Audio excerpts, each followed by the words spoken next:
30 seconds past 6:30. 34 degrees at our WNAX 5 state radio towers.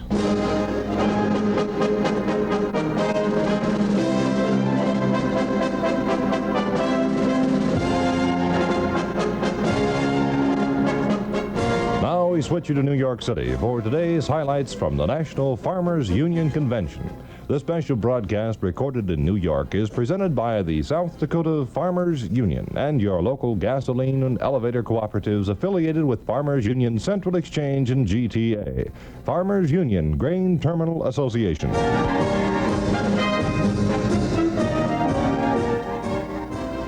Thank you very much and a very good evening from New York City. Radio City Music Hall, Lincoln Center for the Performing Arts, Broadway, Times Square, these names hint of show business. But there's another show going on in New York City right at the present time, and it isn't a show with hit music or comedians. Most generally, when a New Yorker sees a Western hat, it means the rodeo is in Madison Square Garden or a musical review cast has gone out for a sandwich. But not this week. There are genuine Western hats, and they mean New York is being visited by ranchers and farmers. They're here for the National Farmers Union Convention. These rural folks are here from all over the United States. And by the time they're all gathered together here in Carnegie Hall for their big meetings, it's estimated there'll be around 1,800 agriculturalists here in the big city. Farmers and ranchers are here for two reasons. One, to transact the business of one of the nation's largest farm organizations, and two, to give city dwellers the chance of seeing what farmers are like and the fact that they are very sound businessmen. We have gathered around our telephone here this evening some people from South Dakota, and we want to talk to them right now and find out their impressions and what they've done and what's going to happen in the way of convention activities at the National Farmers Union. I'm going to ask Mrs. David Hanson of Waubay, South Dakota, to come over here right now. Mrs. Hanson, I understand you folks left South Dakota, well, before today at least. When did you leave? On Tuesday, March 12th. And where'd you go? That's quite a long time. The convention didn't start until last night. Well, we went to Madison, Wisconsin, and then to Ohio. And from there we went to Washington. Good. Well, what happened in Madison, Wisconsin? Well, we did. We just stopped overnight, yes. Okay. And then you stopped in Ohio. In Ohio, yes. And the main stop was in Washington. Washington. We toured one day in Washington. Good. Now, that's an education in itself, isn't it? Yes, it is. I feel Washington is a city of history. And then you came on into New York when? Yesterday? Sunday? Or Saturday? Saturday night. Saturday night. What did you do in the big city of New York all day yesterday? Well, we went out and toured the Statue of Liberty. And in the morning we went to church and heard the famous Norman Vincent Field speech. Goodness sake. And that was real interesting. You had a rather inspirational time as well as recreation also. That's right. Well, now, why are you interested as a farm wife in this Farmers Union Convention? Oh, because of all the programs, the wheat program, I think should sure go through. And if someone doesn't take interest and we don't go home and tell the people what is going on, they aren't going to hear any of it because there are so many that can't come. You had a chance to see the workings of the legislature in Washington just a bit, didn't you? Were you in the Senate gallery? Yes. This is different than I presume that you had imagined it before. Yes, it was. And you had a chance to meet with your home state senators, Senator McGovern and Senator Mudd. Yes, we did. Good. What are you looking forward to now? The convention has just gone out underway this morning. What are some of the highlights of New York City and the convention you're looking forward to? Well, I'm looking forward to hear Jim Patton speak and also Orville Freeman. Good. How about the mayor of New York? You think he'll be interesting? Yes, I do. Really Good. interesting. Well, let me find out about a family. Do you have one? Yes, I have two boys, and they're home, and I'm lonesome. Well, I'll bet they're having a ball back there while the folks are out of town. Who's taking care of them? The neighbor, Mrs. Elmer Bisgarten. Good. Well, we thank you for talking to us, and I imagine you're going to look forward to the time of getting home, that you'll have a lot to tell people. Oh, yes, I sure am. Good. All right. That was Mrs. David Hanson of Waubay. And now, Steve, if you'll flip around here with Leroy, we're going to talk to the other half of the Hanson family. And Leroy, I'll bet I'm going to have fun with this. Wheela, Frederick, South Dakota. Well, you fellows were mainly concerned with the audience that you had with your senators and representatives in the legislature. What were some of the main things that you talked to them about, Leroy? We had three main topics that were of concern to our group from South Dakota. The wheat referendum, of course, was of major importance to us. It'll be upcoming, possibly the latter part of May or the early part of June. The date has not been announced yet. And we were concerned with our congressional delegation as to their position on the wheat referendum. Some Midwestern senators have already gone on record in favor of a yes vote in adjoining states. And we were concerned about the position of our senators. Now, unfortunately, our representatives were not in Washington last Friday when we met with them, but both Senator McGovern and Senator Munt came out for a yes vote. Mr. Munt stated that he had wheat property in South Dakota, and he had voted yes and planned to do so again, and that very shortly in a news letter to the constituents back home, he would be coming out for a yes vote. Dave, let me ask you this. This is, on behalf of Mr. Munt, is somewhat of a surprise, is it not? Definitely. We didn't expect that he'd support it so strongly. We're glad to hear it. Well, now, what were some of the other topics that you discussed with your congressional representation? We asked him about the feed grain program and also the dairy program. What basically are the facts about the feed grain program? You're talking about the voluntary control, production control, is that right? That's correct. Working, of course, toward the goal of 100% of parity for the farmer. Now, what about the dairy program? Is there anything different in that compared to the feed grain program? Basically the same. It's a supply management plan whereby we'll have voluntary controls, and the farmers who cooperate will be receiving compensatory payments. Now, what kind of a reaction did you get from the two South Dakota senators in regard to the dairy program? Mr. McGovern was very promising. He, as we all know, there's several different dairy programs out, but he favored a good dairy program. Senator Munt was a little more elusive. There are several dairy programs, and he says until the dairy farmers get together, it's going to be hard to decide what program he chooses to support. Actually, he has somewhat of a valid point on this business of dairy farmers getting together for a program, doesn't he? He does have a valid point, yeah.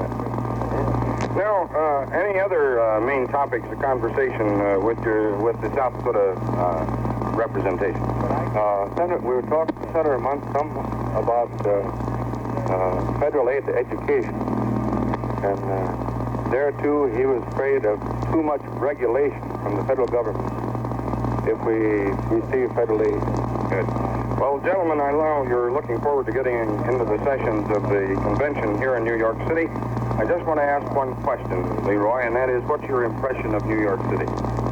I'm a little bit bewildered by the number of people that are here. They are busy with their everyday troubles. I don't think that too many of them have noticed that we're here yet, but we hope to make a good public impression upon them. Good.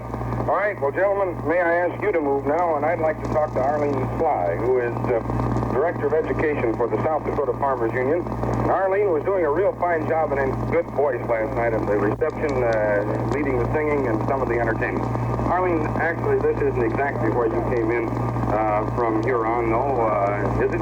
Well, it has a big part in it. One thing I always enjoy doing at national conventions is leading singing, because our people are known for the song spirit which they have, and it's a real thrill when you get 1,000, 2,000 farmers really singing for it. When did you get into Carnegie Hall this afternoon? I'm really waiting for that. That'll be a real thrill. All right. Now, actually, you have some young people along with you. Yes, we do. We have an award program in Farmers Union, a junior education program. And when young people receive a certain degree of achievement, they are awarded a trip to our national convention. This is the award for completion of their 5th year of junior work, which they begin at age 14. So we have 10 young people, 6 girls and 4 boys, and several of them are college students, other ones are working, and they've made a real sacrifice to get away from school and from their jobs to to take almost 2 weeks here. Arlene, I wish we had time to list them all. We'll talk to them as our series of programs go along. The 11 young people are all in South Dakota. Yes, I have an interesting thing I'd like to relate. One of our girls is attending Yankton College, and last night when I took them up to the top of the Empire State Building, she ran across a classmate of hers from Yankton College who lives here in New York, who is home on spring vacation. Talk about a small world. It's really small. I had an experience on the way in from a plane. On the plane yesterday, I ran into an old friend on the plane I hadn't seen for a long time. You can't get away with anything. I guess not. Well, Arlene, what are some of the convention highlights that you're looking forward to? Well, I'm looking forward to hearing Bishabel, the president of the International Federation of Agricultural Producers, a gentleman from the Netherlands. He has been on our convention program before, and it's always a real highlight. Good. Well, thank you very much, Arlene. We'll be talking to you later on in our series. And now we'd like to talk to the president of the South Dakota Farmers Union, and that's Mr. Ben Radcliffe. Ben? And we'll turn to that interview with Ben Radcliffe in just a moment. First, this important message.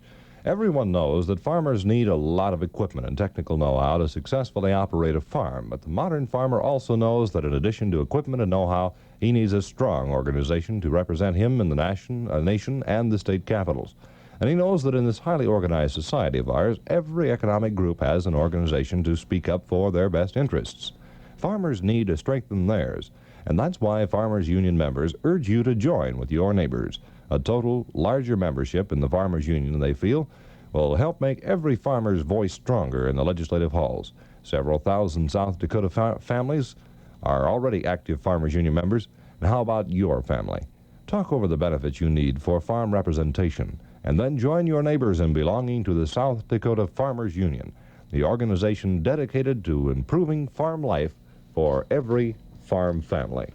Now to that interview with Ben. You've been in here getting the program ready for the convention, and you didn't get a chance to go down to Washington with the fellows, which was kind of a disappointment, but I think you get in there once in a while yourself. So let's talk to you about some of the highlights of the convention from the standpoint of major actions, resolutions, and that kind of thing. Well, first, Creighton, let me say that we're real happy today to have this opportunity to visit with you and with the people in South Dakota. Well, we appreciate being a part of it. Thank you. And let me correct one statement that you just made. I did fly down to Washington Friday to be with our people when they met with the senators from South Dakota. Good. All right. Fine.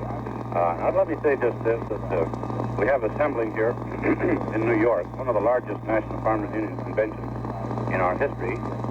Some of us, frankly, were a little apprehensive about the kind of crowd that we might have at this national convention in New York.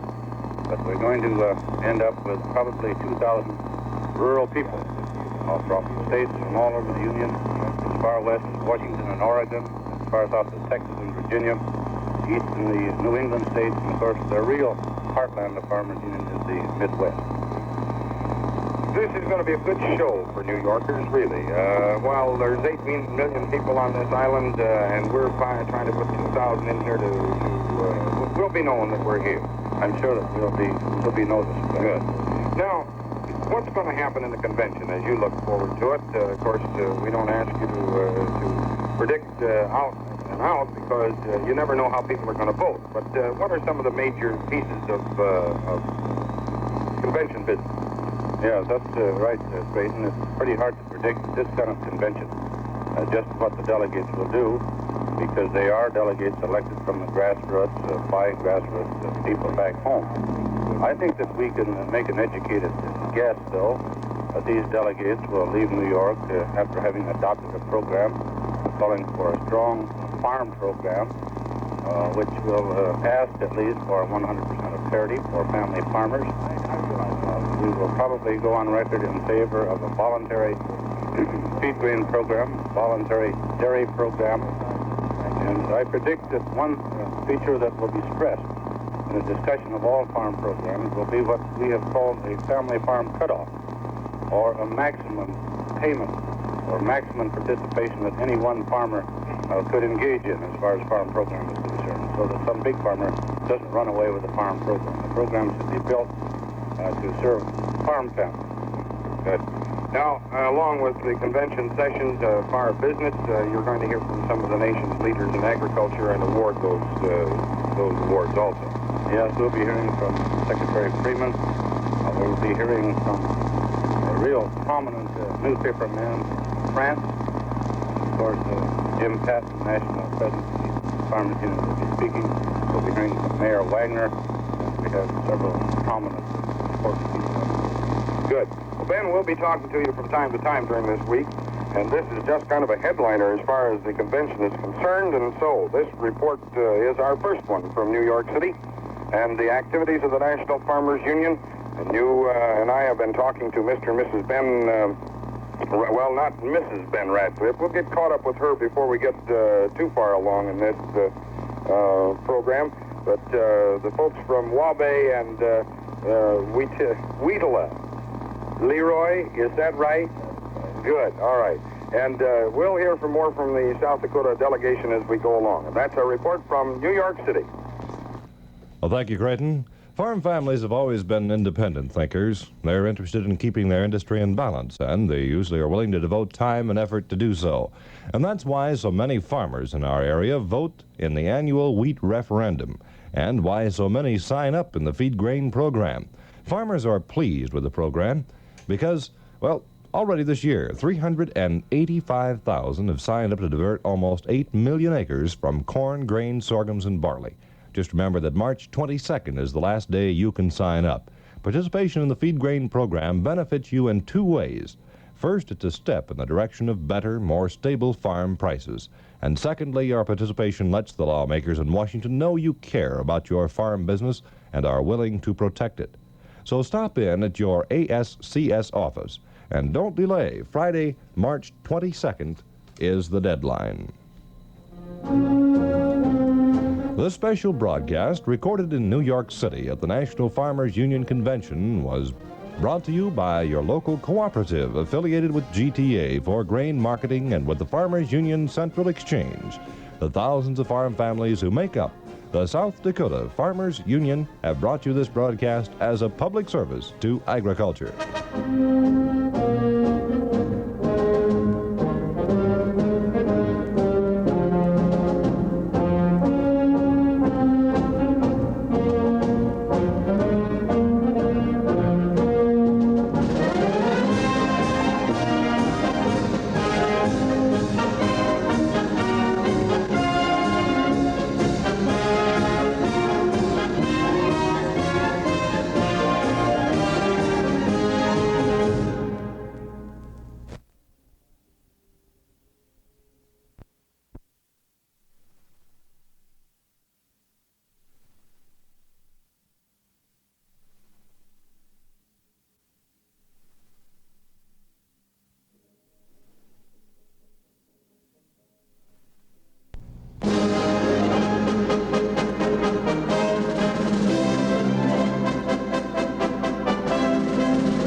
Now we switch you to New York City for today's highlights from the National Farmers Union Convention.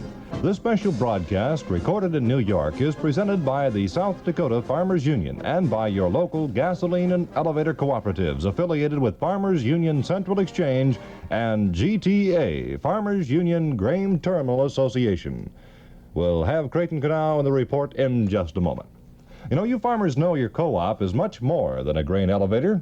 You build it. And as an owner, the earnings come right back to you, not only in cash, but in more and better service. You can depend on your co-op feeds, for instance, and on a planned feeding program from your farm, on the hardy, northern-grown co-op grass and legume seeds, and on seed cleaning and treating equipment, on your co-op farm chemicals, and, of course, your grain marketing. And now, from New York City, here's Creighton Knau. From New York City, this is Creighton Knau reporting on the National Farmers Union Convention. There are some who would say that Carnegie Hall will never be the same, because to my knowledge, there's never been a farm organization convention in that historic hall before, let alone groups singing by farmers and their guests. Hello? As one veteran newspaper man from New York said, as we were backstage, when the farm group started singing, "I've got to go out front to see this." And very happy I am that personally we have the acquaintance of the young lady who led that singing by the National Farmers Union in Carnegie Hall. And that, of course, is Arlene Sly, and you heard from her yesterday. We told her yesterday it's a privilege to know someone who gave a concert in Carnegie Hall. Well, that's the way it is all over the big town. The farm folks came here to see, to be seen, and to transact their business of the Farmers Union. Wherever you go with the National Farmers Union, and even in the state offices too, you'll find young people. They're in the membership, they're in the state offices, and it's good to see an organization letting young agriculturalists get into the act. And South Dakota's delegation here in New York is no exception. Along with the older ones, there are 11 young farm people here, and we're going to talk with some of them tonight to get the story. You'll recall we had the opportunity of visiting with Arlene Sly about this report for young people yesterday. First of all, let me talk to Roseanne Volch of Castlewood, South Dakota. And where is Castlewood, Roseanne? Well, Castlewood is about, approximately 20 miles southeast of Watertown, South Dakota. Mm-hmm. And how do you happen to get a trip like this to New York and the National Farmers Union Convention? Well, in order to win this trip, I have done 5 years of junior work. Well, that's quite an accomplishment. Actually, you start quite young with junior work in Farmers Union. Well, now, you had the opportunity of making a report to the National Convention this morning, did you not? Yes, I did. Tell us a little bit about that. Well, during our junior project this last year, we were studying rural cooperatives, and this morning the juniors gave a report on the REA, and my report on was, mainly the ones in the Senate and the House that introduced these bills and when they were passed and so forth. This gives you quite an insight as to the workings of cooperatives by making a study such as this, doesn't it? Yes, it does. Now, what are you doing now? Are you going to school? Are you working? What's the story here? Well, I work in Watertown for the state's attorney's office. Oh, yes. And you come originally from the farm there near Castlewood. Yes, I do. Who are your parents, may I ask? Mr. and Mrs. Willie Volch of Castlewood. Mm-hmm. And I suppose they're anxiously waiting for you to get home and get a full report on your trip. Oh, yes, they are. Roseanne, when did you leave South Dakota? Well, we left early Tuesday morning, and I left from Arlington, South Dakota. Oh, yes. And you went to Washington with the South Dakota delegation. Yes, that's right. That's quite an education in itself, isn't Oh, it? yes, very interesting. What were your reactions as far as seeing the United States legislative organization working down there? Well, we didn't actually see too much really working, but it was just an interest just going through there and seeing where it all takes place. A lot of committee meetings were going on at the time. Oh, yes. A lot of people don't realize that much is done in committee and very little on the floor of the Senate or the House, I believe. Good. Well, Roseanne, what has been the high point of your visit here at New York City now? Well, first when I came to New York, I was rather disappointed. But yesterday I had the opportunity to just walk around and just, sort of window shop and take everything in. And I think this is very interesting. Well, we didn't get lost or anything like that. But we just went through the town and just took our time and just walked. And actually, I think you see more that way than if you just, sit up in your hotel room. What's your reaction to people in New York City, the natives? They're all different types. I'll put it that way. All right. Roseanne, what other activities do you have now as far as the convention is concerned? Let's see. Wednesday night we usher. Mm-hmm. And, over in Carnegie Hall again? Yes, sir. Good. It's quite an occasion. Mm-hmm. Roseanne, I want to talk to the other 3 young people, and our congratulations to you on this trip, and have a wonderful time. Oh, thank you so much. Thank you. Roseanne Volch of Castlewood, South Dakota. Now, let's see. Let's turn to one of the young fellers, Huber, would you come up here? Huber Eisman of Plant, South Dakota.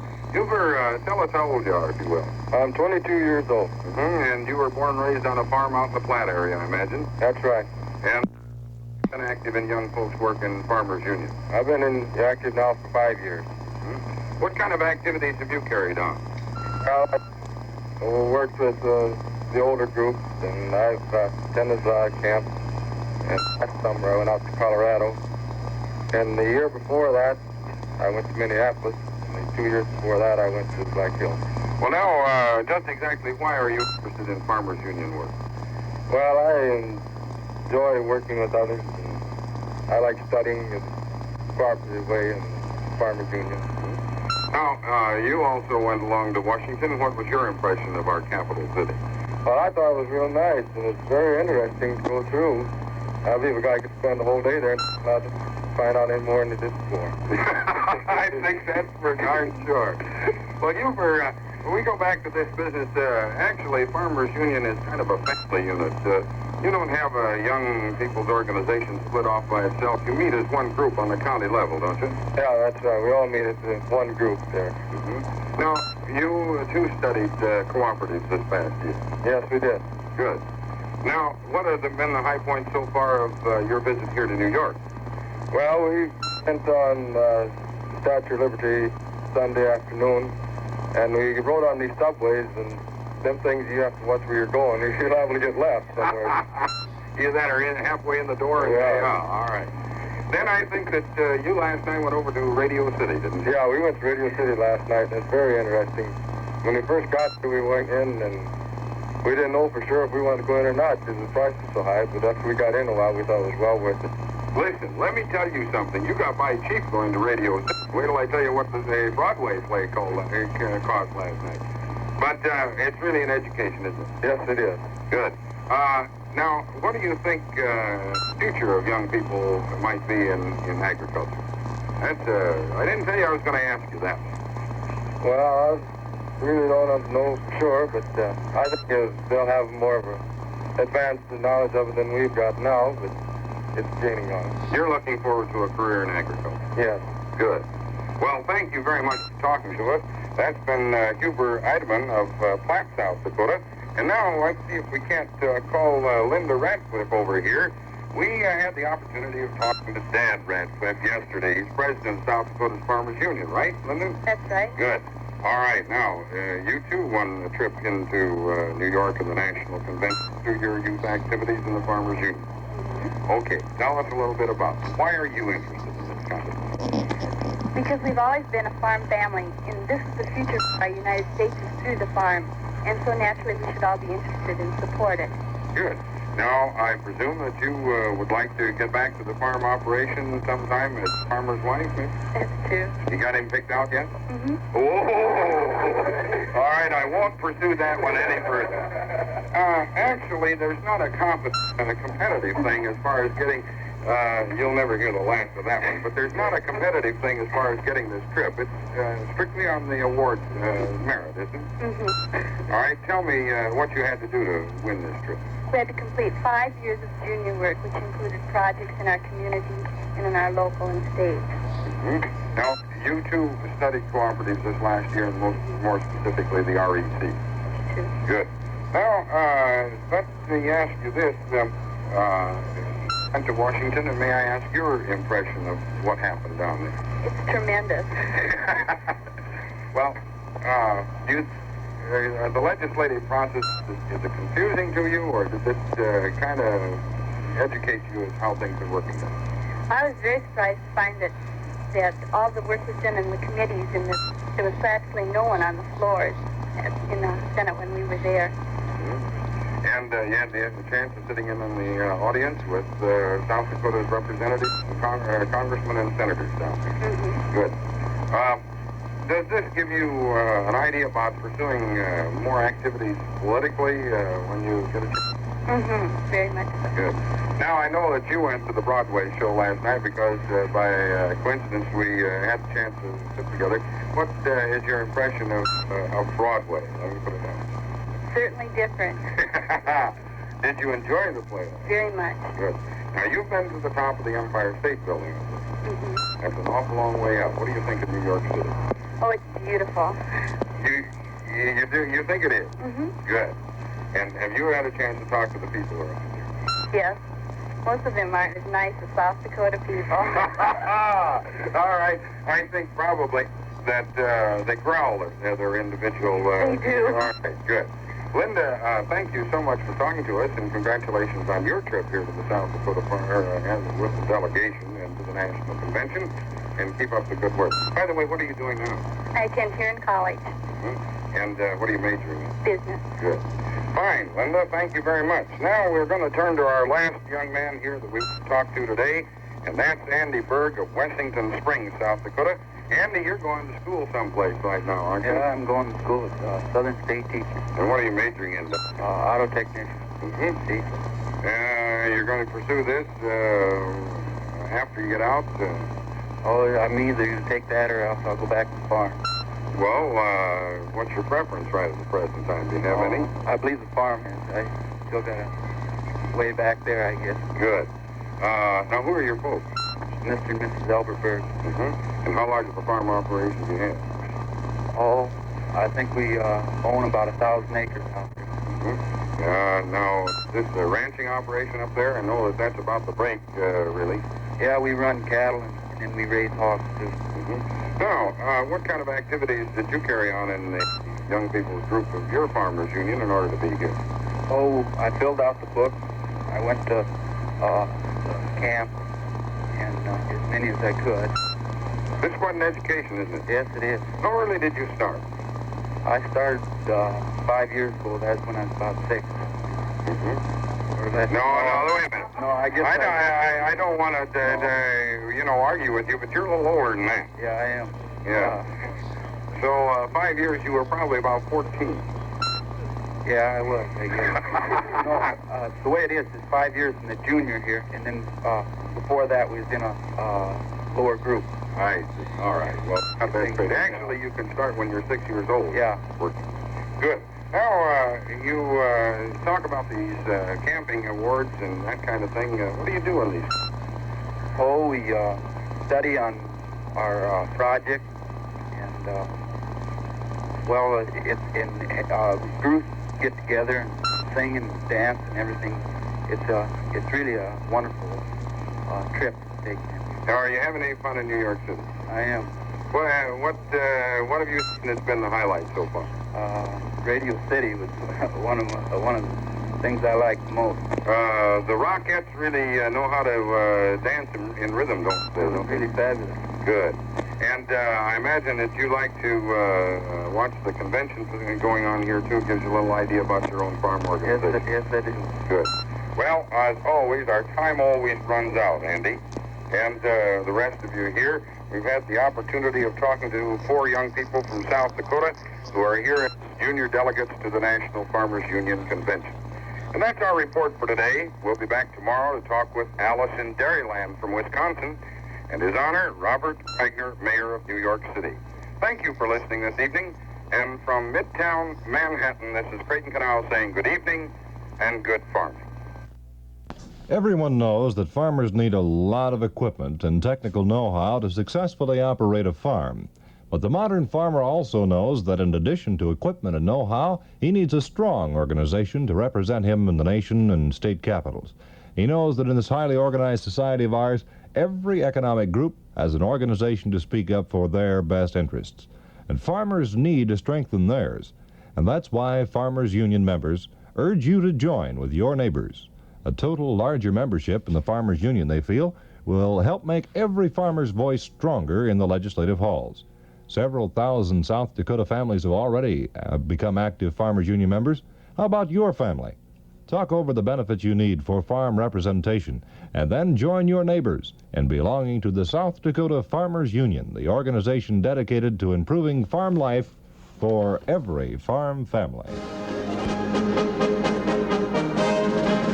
This special broadcast, recorded in New York City at the National Farmers Union Convention, was brought to you by your local cooperative, affiliated with GTA for grain marketing and with the Farmers Union Central Exchange. The thousands of farm families who make up the South Dakota Farmers Union have brought you this broadcast as a public service to agriculture.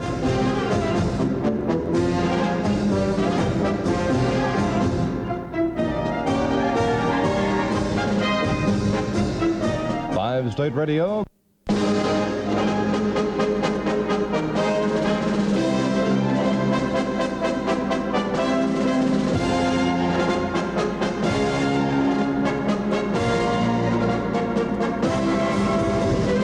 Now we we switch you to New York City for today's highlights from the National Farmers Union Convention.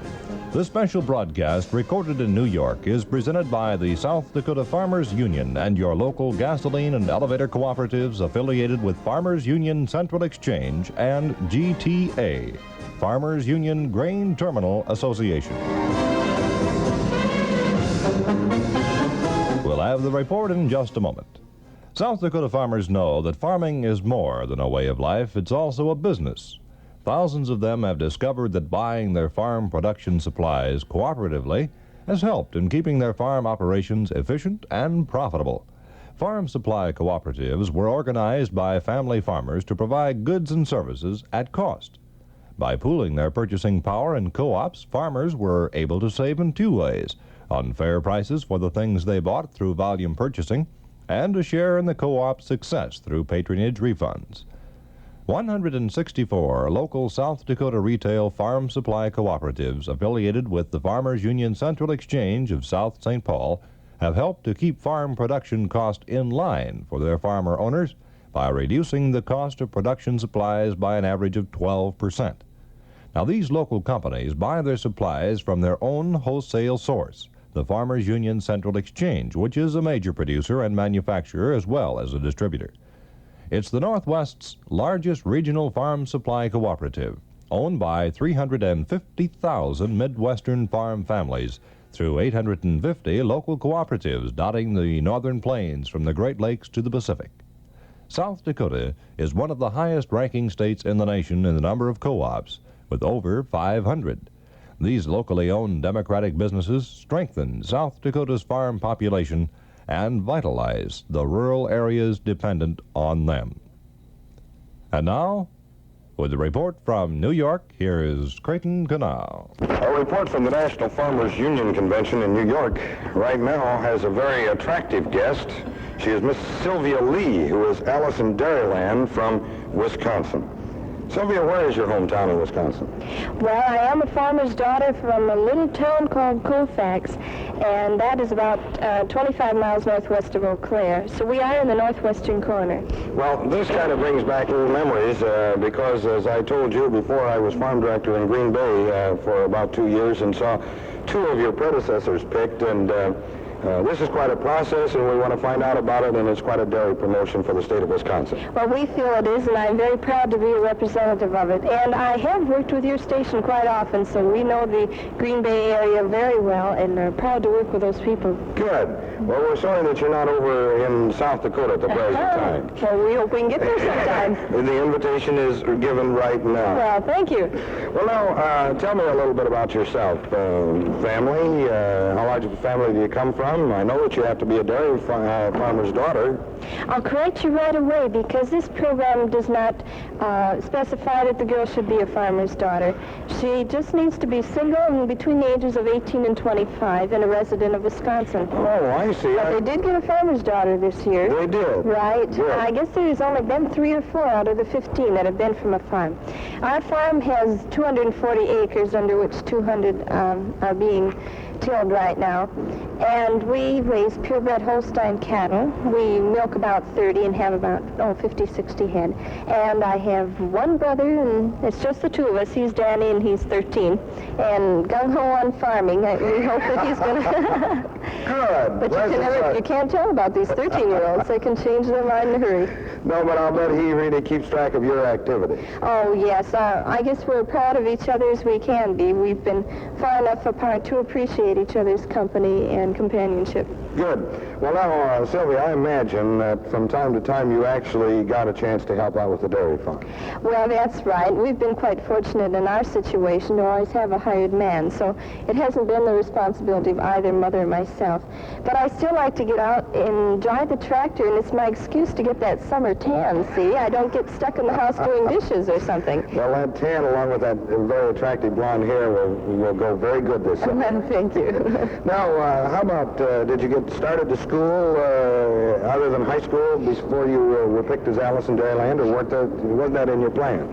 Yes, I have completed 2 years of college at Eau Claire State, and I'm enrolled in in the lower elementary program, and when I continue my education next fall, I hope to complete it in kindergarten education. So you'll watch out 5-year-olds, because here comes Sylvia.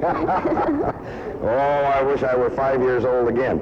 Sylvia, let me ask you this. Now, this program is sponsored by the Wisconsin Department of Agriculture. That's correct. And in pretty much cooperation with the American Dairy Association, actually, in the state. Yes, that's right. We do work hand in hand in their promotions as well as ours. It takes a cooperation all around with many, many people to make this program, and of course many others, be successful. Now, what are your responsibilities as Alice in Dairyland? Well, we like to call on Alice a sales girl with a crown. She is a spokesman and official hostess for our state, and she promotes all of Wisconsin's agriculture, not only our dairy products, but all other farm industries combined. So it becomes quite a responsibility, yet a terrific education, and quite an honor to be able to be a spokesman for our state. The crown we carry is quite a warm and momentous spot in our heart, for we are proud to have this opportunity. Well, now, you do a lot of it within the state. Also, you go out of the state to do this promotion. That's correct. Our time is spent about 3/4 of it in the state, but during the other 4th of the year, we are traveling into out-of-state markets, especially with our cheese industry, because we do produce and make around 50% of all of our nation's cheese, and can only consume about 10% of it ourselves. So, of course, our 90% cheese industry out on the open market is quite important. The cities we'll be attending this year will be Cleveland, Cincinnati, Denver, and Philadelphia. And we'll be on promotions for a week at a time in these key cities, and talking and promoting, well, not only Wisconsin cheese, but all cheese, because we would like people to use and consume more of this good quality product. Well, now, we aren't going to have time to go into the details, but I know that in the past, this program has had some very wonderful results in the populated centers of the United States. It certainly has. It's become quite evident and known to many people. When they read Alice in Dairyland on the girl's banner, they immediately know she's from Wisconsin, and then in turn know what product she's representing, and all in all, it explains itself. Well, why at the National Farmers Union Convention in New York? Well, this is one time that I carry a little pride in my heart again, because my father is a Farmers Union member, and I've been enrolled in our Farmers Union Junior program and have completed my 5 years or 4 years and got my torchbearer's degree. And so when our Department of Agriculture director found this out, he was ready, willing, and able to send me out here and be able to represent our Wisconsin delegates and all of Wisconsin as both Alice in Dairyland and a Farmers Union Junior. So I am equally proud for two purposes to be out here. Yep. And we'll continue with the interesting conversation, Creighton Knau and the Alice in Dairyland winner, in just a moment. You know, experts say alfalfa is so important to good farm management that the total alfalfa acreage should be increased by 4 to 5 times. Yes, sir, you really do yourself a favor when you plant alfalfa, especially if you plant GTA 721 brand, a blend of northern-grown, northern-adapted alfalfas. 721 brand is ideal for 1 to 3 year rotations. Extremely resistant to disease, 721 brand yields leafy, fine-stemmed, and nutritious forage. And its low cost will please you, too. 721 brand contains more seed to the pound than most higher-priced alfalfas, so its yields are good, better as it costs less. See your co-op manager today and get all the details on GTA 721 brand alfalfa. Remember it. It's pre-inoculated with crop-tested nitrogen to give you healthier stands, greater yields, and higher protein content. That's GTA 721 brand alfalfa at your co-op. And I can understand that. Sylvia, I'm sorry that our time runs out when it comes the opportunity to talk to a young person like yourself, and we congratulate you and thank you for being a part of our report. Well, thank you very much. I've enjoyed talking with you. Our first guest has been Sylvia Lee, who is Alice in Dairyland from Wisconsin. Report number 2 from the National Backstage at Carnegie Hall, where it is our pleasure to talk with Mr. Robert Wagner, His Honor the Mayor of New York City. Mr. Wagner, during your talk to the National Farmers Union organization, you brought out that New York City is concerned with farmers for two reasons. First, from commerce through exports, and second, through migration to the city. I think we can explain this commerce and the exports and that kind of thing through the world's greatest port. But this migration to the city is a problem to you. Well, it is a problem. Of course, all migrations here to New York City over the years have been problems, but that migration is necessary for our economic life. We need these workers, but it is a difficult transition period for them and presents problems for them as well as for us. So many of the people have come directly from the farms, many of them from the South, many of them from the rural sections of Puerto Rico, and they come into the core city here. The people that they don't go to the suburbs. Some of the people from the city who lived here a long while moved to the suburbs, but are these people from the rural areas who come directly right into the core city, and in many times, because of their economic condition, have to go into the slum areas and the depressed areas. Now, how are you attempting to handle this, lack of income, the depressed part of the families moving? Well, we try to do it in a number of ways. Number one is to try to create decent housing for the people. Our objective is to have a slumless city, and we do this by better housing, by urban renewal, and interesting capital, too, to go into these areas for some middle-income housing, as well as the low-income housing, to have relatively integrated areas, not just from the ethnic point of view, but from the economic point of view. We do have programs here to train workers, to give the unskilled an opportunity to learn a skill. We've got to do a great deal more than that we have been doing. I think that's so all over this country.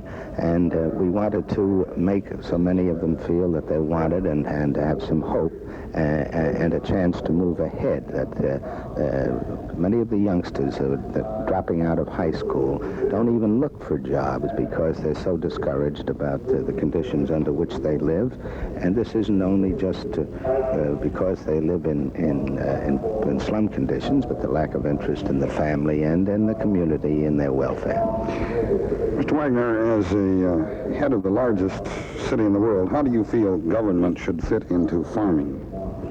Well, government has a real program, has a real responsibility to assist the farmers and to assist farming. After all, although there has been a drastic reduction in the number of people who are now farming, now we have 70% of our people living in urban areas throughout this country. Well, farming is the economic backbone of this country. The government must help in allowing them, say in the international field, to be able to do away in some areas with trade barriers that could help our farmers. We've got to fit into the ideas of the modern world. As I mentioned in the speech here today, that we've got to fit in the ideas of the common market and what the common market will mean in competition to us. I think there has to be a greater flexibility given to those in power in handling our trade arrangements in the world, and those people are people in government, who work in government, and they have to be sympathetic with the problems of the farmers. As I said, too, before, we think the farmers are necessary, too, for our economic life because this is a great port city, and so many of the farm exports go through here, through our port. It's interesting to note that it's been said 1 person out of every 4 in New York City earns his livelihood either directly or indirectly from the activities of our port. It's very interesting. Mr. Mayor, change the subjects a little bit. Some of us in the Midlands feel that we've been misrepresented by the news media in the great city of New York and other population centers. First of all, I maybe ask if you agree, and if you do, how do we change this picture? Well, I don't think so. There's always, I think that there's sometimes a little misunderstanding, and I think it's been a myth that has been somewhat dissipated, that the city people look down on the farmers and vice versa. I think they both really fundamentally appreciate each other and know that they have to work together, and they're not off in another world. They're part of our life, and as I mentioned, too, 16% of the youngsters at the New York State Agricultural School at Ithaca are from New York City. And this shows that a lot of the youngsters here in New York would like to get back to the farm and work on the farm. And I also pointed out we still have a few farms right here in the city, too. All right.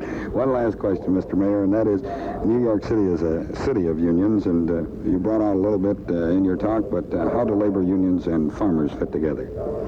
Well, I think they both have great common objectives, because the good labor unions, and most all of them are good here in our city, fight for and should fight for the increase in the economic position of the members, and they must to get them even to do more to help those in the lowest economic level. And they should fight for programs that are going to bring more democracy to our people, and this is the same problem that people have whether they live on the farms or whether they live in the city. These are their bread and butter objectives, and we're all together. Thank you very much, Mr. Mayor. We've had the pleasure of talking to Robert Wagner, His Honor, the Mayor of New York City. Speaking from backstage of Carnegie Hall in New York City, this is Creighton Knau saying that's our report from today for the National Farmers Union Convention being held in the great city of New York. We'll be back at the same time tomorrow night. You know, everyone knows that farmers need a lot of equipment and technical know-how to successfully operate a farm. But the modern farmer also knows that in addition to equipment and know-how, he needs a strong organization to represent him in the nation and state capitals. He knows that in this highly organized society of ours, every economic group has an organization to speak up for their best interests. Farmers need to strengthen theirs, and that's why Farmers Union members urge you to join with your neighbors. A total larger membership in the Farmers Union, they feel, will help make every farmer's voice stronger in the legislative halls. Several thousand South Dakota families are already active in Farmers Union as Farmers Union members. Well, how about your family? Talk over the benefits you need for farm representation, and then join your neighbors in belonging to the South Dakota Farmers Union, the organization dedicated to improving farm life for every farm family. This special broadcast, recorded in New York City at the National Farmers Union Convention, was brought to you by your local cooperative affiliated with GTA for grain marketing and with Farmers Union Central Exchange. The thousands of farm families who make up the South Dakota Farmers Union have brought you this broadcast as a public service to agriculture.